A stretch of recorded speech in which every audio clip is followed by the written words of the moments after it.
We have read adjective and we have known 3 degrees of adjective: good, better, best, तुलनात्मक. We have also read verb and we understood 3 types of verb, not types I would say, rather 3 stages of verb: go, went, gone. वो भी 3 है, degree भी 3 है adjective में. क्रिया विशेषण में भी कुछ ऐसा ही है. तो आपको कंफ्यूजन नहीं होना है कि ये 3 क्या है.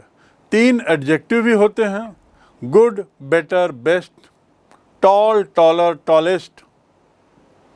लेकिन इसके साथ ही क्रिया में भी 3 होते हैं: गो, वेंट, गॉन, रन, रैन, रन. ये क्रिया हुई. अब एडवर्ब में भी 3 ही स्टेज हैं, 3 श्रेणियां हैं. Comparison of adverb. There are certain adverb which are used on comparison, जिनकी तुलनात्मक अवस्थाएं विशेषणों की तरह ही होती हैं. विशेषण की तरह कुछ क्रिया विशेषण की 3 तुलनात्मक अवस्थाएं क्रिया विशेषणों की तुलना के रूप में उपयोग की जाती हैं, क्रिया विशेषण की तरह. उदाहरण के लिए जो single syllable word, if you look at the video that shows about adjective, I have talked about syllable. तो जो एक सिलेबल वाले शब्द हैं या एक अक्षर वाले जो क्रिया विशेषण को मूलावस्था में उत्तरावस्था के लिए ER और उत्तमावस्था के लिए EST जोड़ देते हैं. मैं फिर से दोहरा दूं, वही डेफिनेशन जो विशेषण के लिए उपयोग किए, मूलावस्था में ER जोड़ दीजिए और उत्तमावस्था में EST जोड़ दीजिए यदि उनकी आपको डिग्री बदलनी है तो. क्रिया विशेषण में भी कई क्रिया विशेषण ऐसे हैं. उदाहरण के लिए fast, faster, fastest, hard, harder, hardest, soft, softer, softest. This is as and when you use these words as adverb. ये तो हो गया एक सिलेबल वाला, एक शब्द वाला उदाहरण. अब देखिए ly से जो क्रिया विशेषण समाप्त होता है उसमें अधिकतर मोर और मोस्ट लगाते हैं. ly से अंत होने वाले क्रिया विशेषण से पहले मोर और मोस्ट. मोर उत्तरावस्था में और मोस्ट उत्तमावस्था में. Positive, comparative, superlative. अंग्रेजी में यदि कहें तो मोर जो है वो कंपैरेटिव में आएगा और मोस्ट जो है वो सुपरलेटिव में आएगा. कब, कैसे शब्दों में? ऐसे adverb, such adverb which normally end up with ly, not as a law. For example, swift, swiftly. तो यहाँ पे होगा swiftly, more swiftly, most swiftly. Skillfully, more skillfully, most skillfully. बहुत कौशल से, सबसे अच्छे कौशल से, ज़्यादा कौशल से, सबसे अच्छे कौशल से. Abdul played skilfully, Abdul played more skilfully and Shyam played most skilfully. I repeat again, Abdul played skilfully. और फिर इसके बाद दूसरे में हम बोलते हैं Karim played skilfully, not Abdul. Karim played more skilfully and Shyam played most skilfully, सबसे ज़्यादा. तो देखिए ly के साथ अंत होने वाले अधिकतर एडवर्ब उसमें हम मोर और मोस्ट लगाते हैं कंपैरेटिव और सुपरलेटिव डिग्री में. लेकिन एक ध्यान दे दीजिए, अर्ली, मोर अर्ली और मोस्ट अर्ली नहीं होता. Early, earlier, earliest. पहले, उससे पहले, सबसे पहले. पहले, उससे पहले, सबसे पहले। यहाँ पे ly से कंफ्यूज मत होइएगा। ये ly जो लगा है ये किसी शब्द के साथ नहीं लगा है। अब ये मत कहिएगा कि ईयर के साथ लगा है। ईयर का अर्थ तो कान होता है, कान के साथ लगा नहीं है ये ly। ये तो स्वयं में एक अलग शब्द ही है, अर्ली यानी पहले। लेकिन जो पहले मैंने उदाहरण दिए उसमें स्किलफुली, स्किलफुल एक शब्द है, उसमें ly लगाया। स्विफ्ट एक शब्द है, उसमें ly लगाया। तो यहाँ पर अर्ली, अर्लियर और अर्लीस्ट है। Don't write early, more early and most early. No, wrong. I came early in the morning, he came earlier than me, and Ram came the earliest. Ram came earliest. Ram came earliest. Right? Next. ये देखा जाएगा कि जो manner है या degree है इनकी भी तुलना होती है, लेकिन बहुत से क्रिया विशेषणों में तुलना नहीं कर सकते। अभी जैसे हमने तुलना की क्रिया विशेषणों में, कई क्रिया विशेषणों में अभी तुलना की, कंपैरेटिव डिग्री और सुपरलेटिव डिग्री जाना, लेकिन और ये भी जाना कि एक सिलेबल में कैसे होता है और यदि ly लगता है तो कैसे डिग्री बदलती है। लेकिन कई ऐसे शब्द हैं जो एडवर्ब तो हैं लेकिन उसमें डिग्री लग ही नहीं सकती। जैसे मैं बोलता हूँ नाउ, अभी, तो और अभी और सबसे अभी, ऐसा तो हो नहीं सकता। सो नाउ का कोई डिग्री नहीं है। ऐसी देन का भी कोई डिग्री नहीं है। वेयर का कोई डिग्री नहीं, वेयर कहाँ, फिर उससे ऊपर की डिग्री और कहाँ, और उससे ऊपर की डिग्री क्या, कहाँ मतलब कहाँ, उसमें कोई डिग्री नहीं होगी, कोई तुलना नहीं हो सकती। राइट? तो there are word which have no there are adverbs which have no comparisons, no degrees. Now, where, then, once, there, there, there. No, where, no, it can't have. Now, let's look at some verbs, 3, 4. Ill, worse, worst. आपको बताया. Well, better, better. Well, better, best. Third कौन सा है? Best. Superlative degree best. Much, more, most. Little, less, least. Little, less, least. ये सब क्या हैं? They are क्रिया विशेषण, दे आर एडवर्ब की उत्तरावस्था और उत्तमावस्था के रूप में इर्रेगुलर हैं। ये इर्रेगुलर एडवर्ब्स हैं। आपको याद होगा मैंने एडजेक्टिव पढ़ाते समय भी ये बताया था कि इर्रेगुलर हैं। क्यों? क्योंकि इनके तीनों शब्द अलग अलग हैं। तीनों ही शब्द अलग हैं, स्पेलिंग अलग है। ये ऐसा नहीं है कि स्विफ्ट, स्विफ्टली या स्विफ्ट, नो, ये तीनों ही शब्द अलग है। मच, फिर मोर, फिर मोस्ट, लिटिल, फिर लेस, फिर least. So they are called irregular adverbs. Late, later, last. Irregular again. Late, I came late, you came later, and she came last. वो सबसे आखिरी में आई. Right? Rama writes well, Arjun writes better than Ram, and Hari writes best of all. You can understand this difference. Do you work much? I work more, and Hari works most. Most of three of us. Hari works most of three of us. Right? So this is the irregular adverbs. Now an exercise. Write down some comparisons, different degrees. Suddenly क्या होगा, कैसे चलेगा? 3 degrees इनकी लिखें. Do some research. Near, hard, loud, and often. Right? इन क्रिया विशेषणों का तुलनात्मक रूप लिखें, degrees, comparative degree and superlative degree. Now we come to how we make adverb. Adverb बनता कैसे है? अभी हमने जाना type of forms, types and forms, प्रकार और रूप, थोड़ा अंतर है दोनों में, वो हमने जाना।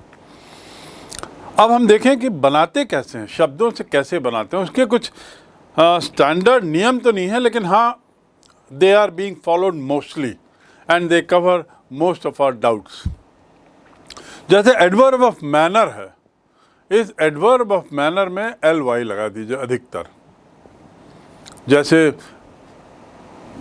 Like, likely, like, likely, clever, cleverly, wise, wisely, kind, kindly. तो मैनर्स जो हैं, एडवर्ब ऑफ मैनर, यदि आप समझ गए कि एडवर्ब ऑफ मैनर है तो उसको आप उसमें एल वाई लगा दीजिए, right.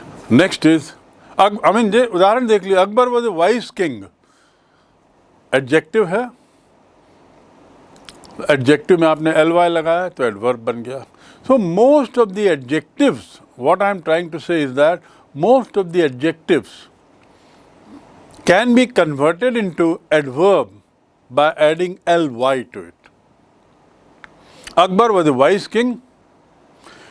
Akbar ruled wisely. Akbar was a wise king. Akbar ruled wisely. बुद्धिमत्ता के साथ शासन किया। कैसा शासन किया? बुद्धिमत्ता के साथ, राइट। सो ये वाइजली। लेकिन जब विशेषण के अंत में वाई हो और वाई से पहले व्यंजन हो, अब देख लीजिए, विशेषण से पहले, विशेषण में अंत में यदि वाई हो और उससे पहले व्यंजन हो तो वाई को आई में बदल दो और एल वाई जोड़ दो। वाई को आई में बदल के एल वाई जोड़ दीजिए। मैं पुनः रिपीट कर रहा हूँ, one example will be enough for you to understand. Happy, happy में आखिरी में वाई है, उसके पहले वॉवेल है E. If Y is at the end of an adjective word and it is preceded by E और A vowel, then remove that vowel, put I and add L Y. So happy, happily, ready, readily, heavy, heavily. You remove Y and व्यंजन को आपको हटाना है, vowel नहीं, sorry, यहाँ पे एक करेक्शन है, व्यंजन नहीं, आपको वॉवेल को नहीं हटाना है, आपको व्यंजन को हटाना है। सब व्यंजन के उदाहरण हैं। हैप्पी, पी वाई, पी व्यंजन है, वॉवेल नहीं है, कॉन्सोनेंट है। It is not vowel, it is consonant. ऐसी जब गलतियाँ होती हैं जो बोलते बोलते हो गई अभी, जैसे मैंने कॉन्सोनेंट के बदले वॉवेल कह दिया और उसी लय में बढ़ने लगा, ऐसी गलतियों को क्या बोलते हैं? Slip of the tongue. It is not an intentional mistake. ये गलती जानबूझ के नहीं की गई है, बोलते बोलते में गलत हो गया, जिसको सुधार लिया गया तुरंत। अनइंटेंशनल मिस्टेक, तो उसको क्या कहते हैं? Slip of the tongue. Tongue यानी जीभ, स्लिप माने फिसलना, जीभ का फिसलना। So the sentence is, it was just a slip of the tongue. I correct myself. It is not vowel but consonant.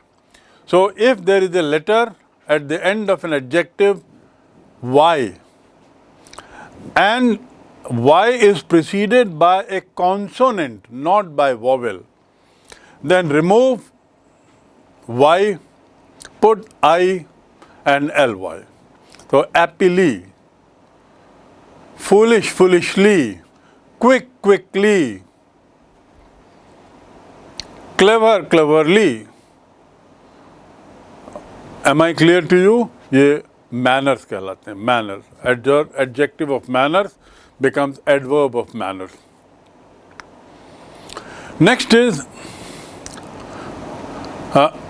so happy, happily, ready, readily, heavy, heavily. and the previous one was clever, cleverly, wise, wisely, kind, kindly. कुछ क्रिया विशेषण संज्ञा और qualifying adjective से मिलकर बनते हैं। मैं पुनः दोहरा दूं, कुछ क्रिया विशेषण some adverbs are a combination of noun and qualifying adjective. Qualifying adjective कैसे? समटाइम्स, कभी कभी आता है। समटाइम्स जो क्या है? क्रिया विशेषण है। और नाउन क्या है? टाइम और सम। मीन टाइम, टाइम और सम। डे और यस्टरडे, ये एडवर्ब बन गया। मिड वे, वे और मिड। क्वालिफाइंग एडजेक्टिव जो विशेषक विशेषण है, विशेषक विशेषण। So this is how again we can make some adverb. Some adverbs on को हटाकर हम कुछ और उसका उपयोग कर देते हैं, ए लगा देते हैं। He walked on foot, तो on को हम हटा देते हैं और उसके बदले ए लगा। He walked a foot, पैर के बल चला। तो a foot अब क्या हो गया? एडवर्ब। on foot में एडवर्ब क्या था? नहीं था। He walked on foot, पैदल, पैर में चला, संज्ञा हो गया। अब उसको हमको एडवर्ब बनाना है तो on को हटा दें, ए लगा दें, तो a foot। asleep, I am fast asleep। ahead, away, way, ए लगाया, away। sleep, ए लगाया, asleep। So this is how we can also use this word by removing on। कुछ क्रिया विशेषण on और संज्ञा के संयुक्त रूप होते हैं, उसमें हम उसको ए लगा दें। कुछ क्रिया विशेषण संबंध बोधक और विशेषण के रूप में प्रयोग होते हैं। संबंध बोधक और विशेषण, प्रीपोजिशन और adjective. For example, abroad, along, behind, below, दोनों रूप में इसका उपयोग होता। नेक्स्ट इज संबंध बोधक और किसी क्रिया विशेषण के संयुक्त रूप। पहले जो मैंने बताया था संबंध बोधक और विशेषण, अब संबंध बोधक और क्रिया विशेषण के संयुक्त रूप होते, जैसे with in, with in, with in, with out, before. तो इसमें देखिए क्रिया विशेषण संबंध बोधक है और उसके साथ ही क्रिया विशेषण भी है। इन दोनों को मिलाकर क्रिया विशेषण एडवर्ब हम बनाए हैं। क्रिया विशेषणों का एक वर्ग ऐसा भी है जिसमें द लगा दें। द लगाने से द, ही, हु सर्वनाम से बनते हैं। जैसे द से क्या बनता है? देयर, प्लेस बताता है, प्लेस बता रहा है। ही से क्या बन रहा है? Here, HERE, here, right. ऐसे मैनर, यदि द से बनता है दस, मैनर बता रहा है, एडवर्ब ऑफ मैनर। और I mean you have lot of combinations, lot of ways to make adverb out of different categories of words. There are no standard rules. Not that all words ending with ly will be adverb. No. There are few words which end up with ly, but they are not adverb. There are. So what I am trying to say is that these are just general broad guidelines for your information. But then understanding of these will definitely help you in understanding adverb formation better. How to make adverbs. अब देखिए ऊपर जो मैंने आपको बताया कि he से कैसे hear और ऐसे who से जो बनता है how, where, ये एडवर्ब बनते हैं। अब इनसे बहुत से संबंध सूचक के साथ जुड़ जाते हैं। बहुत से क्रिया विशेषणों में संबंध बोधक के साथ इसको कैसे जोड़ दें? उदाहरण के लिए thereby, thereby, thereby I handle that situation. Similarly therefrom, he came from there, ना कह के ही there from.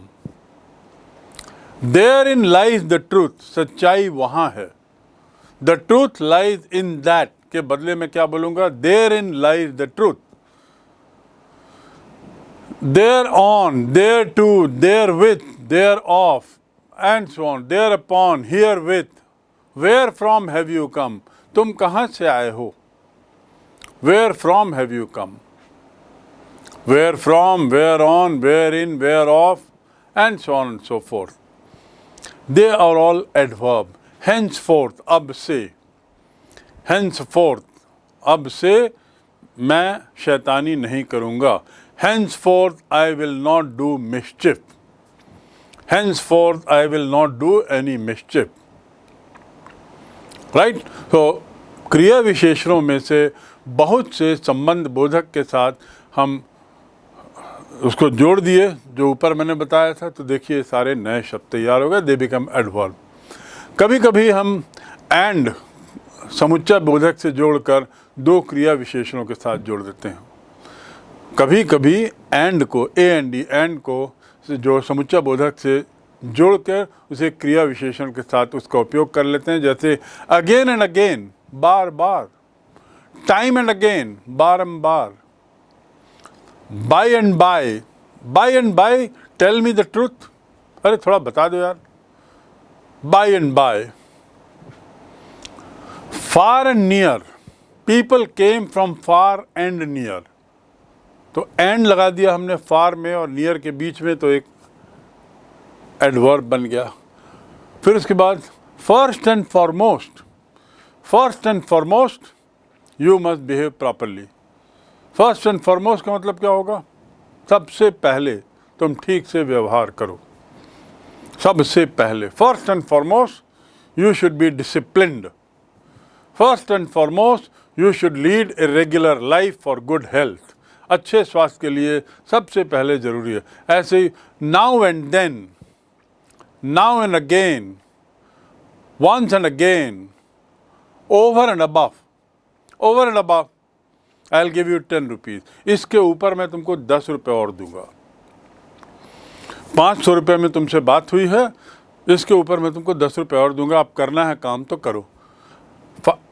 I'll give you 10 rupees over and above this amount if you want to work, right? To and fro, to and fro, आगे पीछे। To and fro मतलब backward and forward, आगे पीछे या ऊपर और नीचे, to and fro। So these are again some words or made adverbs by using and। क्रिया विशेषणों में ही and जोड़ दिया। and जो है उसको यूज करते हुए क्रिया विशेषणों के साथ साथ उपयोग कर लिया। now and then, far and away, far and wide, far and near and so on and so forth। कुछ इंटरेस्टिंग उपयोग हम देखें एंड का। This is far and away the best course, this is far and away the best school, you are far and away the best captain. Far and away का क्या अर्थ हुआ? जितने लोग हैं, जितने उपलब्ध हैं, जो कुछ उपलब्ध है उसमें तुम सबसे अच्छे कप्तान हो। जितनी किताबें हैं, जितना कोर्स है, जितने लोग हैं, उसमें जितने के लिए far and away. Far and away, this is he is the best bowler. जितने बॉलर हैं उसमें Bhuvneshwar is the best bowler, far and away. Every now and then he asks for food. Every now and then he asks for food. जब तब, इसका अनुवाद क्या होगा? जब तब। Every now and then, जब तब वह भोजन मांगता रहता है। Off and on we meet, off and on. He worked 10 years off and on. He worked 10 years off and on. रुक रुक कर, 10 साल तक रुक रुक कर लगातार मैंने रुक रुक के काम किया। ऑफ एंड ऑन, जब मौका मिला तब। सो एंड का उपयोग this is out and out, this is out and out a lie. अब आउट एंड आउट को देख लीजिए, सरासर। सरासर के लिए क्या बोल सकते हैं? Out and out.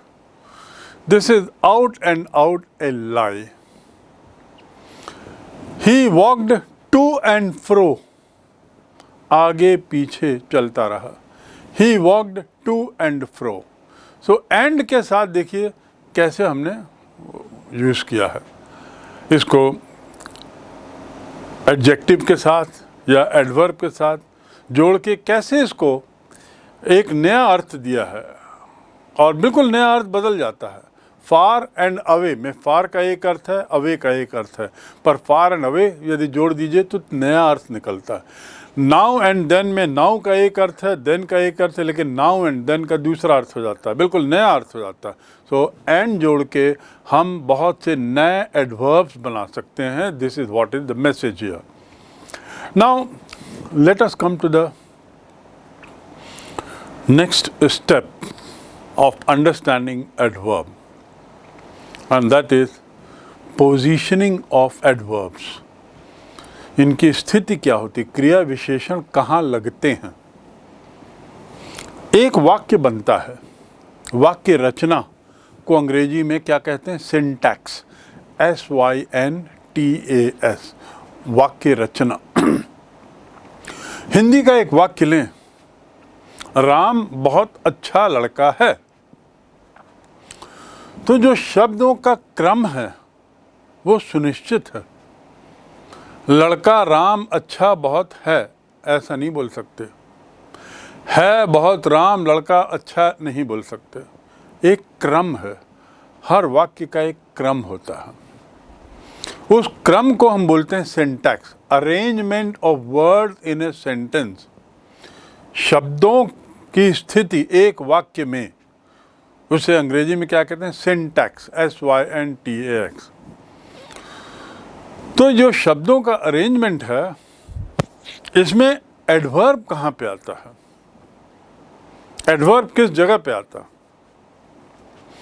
तो उसके लिए कुछ टिप्स हैं, मैं कहूँगा कुछ उसके लिए आपको एक इशारे हैं जिसके आधार पर आप एडवर्ब को सही जगह पर रख सकते हैं सिंटैक्स, सेंटेंस फॉर्मेशन में। फॉर एग्जाम्पल हाउ, हाउ प्रश्न का जो उत्तर देता है, हाउ पूछा तो उसका जो उत्तर आया, तो उस उत्तर को सामान्यतया क्रिया के पश्चात या एक कर्म होने पर उसके बाद रखते हैं। क्रिया के पश्चात या कर्म होने पर हाउ के साथ क्या होगा? How well, how fast, how quickly, how carefully, ऐसे ही तो पूछेंगे। तो यदि पूछा तो जो उत्तर आता है वो उत्तर कहाँ जाता है? क्रिया के बाद या एक कर्म के पूरा होने के पश्चात। उदाहरण के लिए, it is raining heavily, raining heavily, it is raining heavily, raining heavily. तो क्रिया के बाद आ रहा। The ship is going slowly, क्रिया के बाद आ रहा है। He does his work carefully, क्रिया जो कर्म है वो पूरा हो रहा है। He does his work carefully, कर्म पूरा हो गया, उसके बाद आ रहा carefully. So this is one standard rule that you can apply to place an adverb at the right position in a sentence. एक वाक्य में सही जगह पर एडवर्ब को लाने के लिए ये नियम एक बहुत सामान्य नियम है। ऐसे ही जैसे हम कहते हैं हियर, देयर, एवरीवेयर और ऐसे ऐसे, उसमें now and then, away, today, एक कर्म होने पर उसके बाद रखते हैं। ये प्रायः क्रिया के पश्चात ये भी और या कर्म होने के बाद ही रहते हैं। So the rule is more or less same. After the verb or after the karma is over, the object is over. He will come here. I will go there. I met him yesterday. Met him, कर्म, object क्या है? Him, yesterday. So normally क्रिया के बाद या कर्म के पूरा हो जाने के बाद। नेक्स्ट इज, जब दो या अधिक क्रिया विशेषण होते हैं तो सामान्य क्रम होता है। क्रिया के पश्चात यदि दो या उससे अधिक क्रिया विशेषण हो तो हम कैसे बोलेंगे? She sang well in the concert. sang well. She sang well in the concert. Concert मतलब ग्रुप में, प्रोग्राम में, कार्यक्रम, कंसर्ट यानी कार्यक्रम। He spoke, he should go there tomorrow evening, he should go there tomorrow evening. There, tomorrow evening दोनों ही क्रिया विशेषण हैं। तो शुड गो और बाद में सारे क्रिया विशेषण आ गए। शुड गो, देयर, टुमारो, दोनों बाद में आ गया। ऐसे ही यदि फ्रीक्वेंसी की बात करें, एडवर्ब ऑफ फ्रीक्वेंसी यदि है तो हाउ ऑफन का जब उत्तर देते हैं हम, हाउ, क्योंकि फ्रीक्वेंसी मतलब क्या होता है? कितनी बार, रिपीटिशन होता है उसमें। तो कितनी बार का जो उत्तर देते हैं, जिसका उत्तर होता है ऑलवेज या never, often, rarely, occasionally, usually, generally, और almost, every day, hardly, nearly. तो उसमें हम क्या करते हैं? क्रिया केवल एक शब्द की होती है। यदि क्रिया में एक से अधिक शब्द होते हैं तो पहले शब्द के पश्चात लग जाता। यदि क्रिया में एक शब्द, उदाहरण के लिए ये मैं बात कर रहा हूँ सिलेबल के रूप में, his wife never कुक्स, single syllable, कुक्स single syllable, उसमें पहले लग जाता है never. He has never seen A tiger, never seen A tiger. I have often told him, single syllable, often told. My uncle has just gone, gone, single syllable. Single syllable में जो क्रिया है, adverb of frequency की मैं बात कर रहा हूँ, एडवर्ब ऑफ फ्रीक्वेंसी में जो क्रिया है सिंगल सिलेबल, तो वो पहले लग जाएगा, क्रिया के पहले। Often told, never gone, ever welcome, quite agree, तो एग्री के पहले लगा। ठीक। यदि क्रिया एम, आर या इज, वॉज है तो क्रिया विशेषण क्रिया के बाद लगता है। जैसे I am never late, I am never late. Late क्या है? विशेषण है, विलम्ब। I am never late. He is always at home, he is always at home. Is, मैं फिर से दोहरा दूं, यदि क्रिया इज, ऑज, वेयर, आर है तो क्रिया विशेषण क्रिया के बाद आता है। He is always, we are just out, I am never late. देख लीजिए क्या हो रहा है, एम, इज, आर, वॉज के बाद, तुरंत बाद क्रिया विशेषण आ जाता है।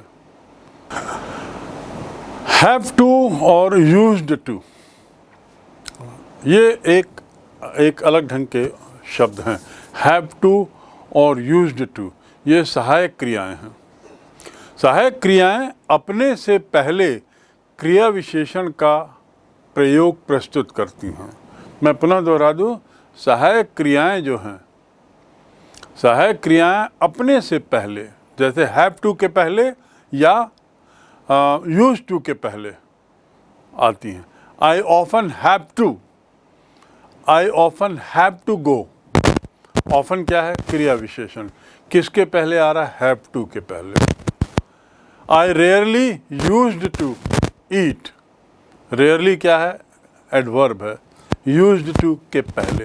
तो यूज्ड टू और हैव टू उसके पहले क्रिया विशेषण आ जाता है। अगला, जब कोई क्रिया विशेषण या अन्य क्रिया विशेषण को स्पर्श करता है, जब कोई क्रिया विशेषण विशेषण को या अन्य क्रिया विशेषण को बताता है तो क्रिया विशेषण उसके पहले आ जाता है। Ram is rather lazy. Ram is a rather lazy boy. The dog was quite dead. किस चीज़ का उदाहरण है? जब कोई क्रिया विशेषण विशेषण या क्रिया विशेषण को बताता है, क्रिया विशेषण एडवर्ब या तो एडजेक्टिव को या किसी एडवर्ब को बताता है, तो ये जो एडवर्ब है वो उसके पहले आ जाता है। Lazy boy, rather lazy boy, quite dead. The book is very interesting. Do not speak so fast.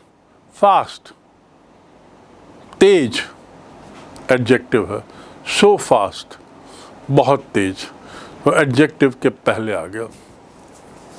Enough में क्या होता है? यदि इनफ शब्द का उपयोग होता है तो इनफ हमेशा उस शब्द के बाद आता है जिसके लिए उसका उपयोग किया है। इनफ उस शब्द के बाद पहले आता है जिसके लिए उसका उपयोग किया। जैसे this book is big enough. This book is big enough. Is the box big enough? तो क्या हुआ यहाँ पे? आप देखेंगे बिग जो है विशेषण पहले आया और एडवर्ब बाद में आया। एडजेक्टिव पहले है और एडवर्ब बाद में है। Similarly, he was rash enough to interrupt. Rash enough to interrupt. The last is he spoke loud enough. क्रिया पहले आ गई, इनफ बाद में आया। Loud enough. दूसरे शब्दों में इनफ उस शब्द के बाद आता है जिसके लिए उसका उपयोग होता है। लाउड के लिए इनफ का उपयोग हुआ, बिग के लिए इनफ का उपयोग हुआ, और रैश इनफ में रैश के लिए उपयोग हुआ, तो उसके बाद इनफ आ रहा है। अब ओनली को देखिए। ओनली शब्द, ओनली मतलब केवल, इसका उपयोग कहाँ होता है? जिसके लिए उसका उपयोग है उसके ठीक पहले। जिसके लिए केवल का, मैंने केवल 2 सवाल किए, तो केवल शब्द किसके लिए है? 2 सवाल के लिए। मैंने केवल 2 सवाल किया। मैं केवल 3 घंटा पढ़ा, तो only 3 hours. I read only 3 hours. I worked only 2 sums. तो ओनली उसके पहले जिसके लिए उसका उपयोग हो रहा है, तो ओनली को और आगे पीछे लगाने की ज़रूरत नहीं, ओनली उसी के पहले आ जाएगा। हाँ, मौखिक अंग्रेजी में कई बार फिर भी हम ओनली को आगे पीछे कर देते हैं। आई ओनली वर्क 2 आवर्स, लेकिन ये कम्युनिकेटिव इंग्लिश है। लेकिन रिटन लिटरेरी इंग्लिश में लिखने के लिए ओनली को कहाँ लगाते हैं? ठीक उस शब्द के पहले जिसके लिए ओनली का उपयोग किया है।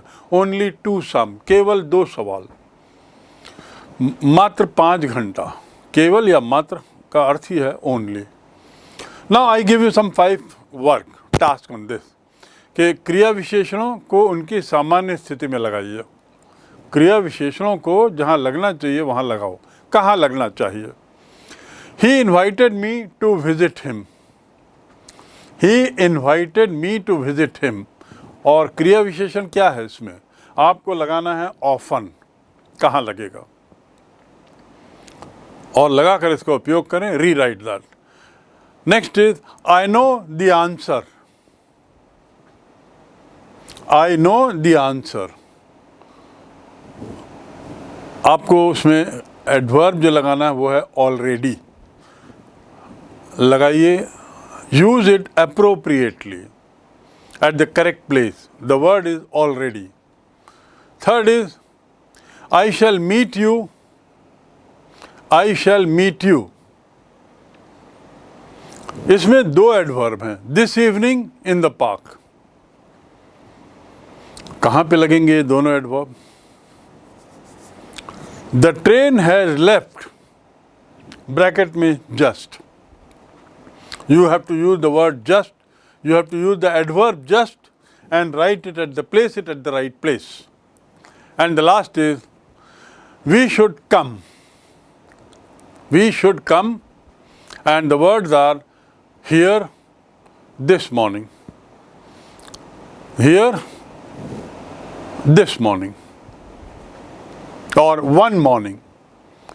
Here and one morning. Alright? So this is for practice purpose. You apply your common sense, and the rules which have been told to you earlier are just guidelines. They are not laws. Based on those guidelines, fit these words, and there can be n number of examples, hundreds and hundreds of examples, but there has to be a time limit here. So I am restricting myself to just about 5-6 sentences for you to practice on.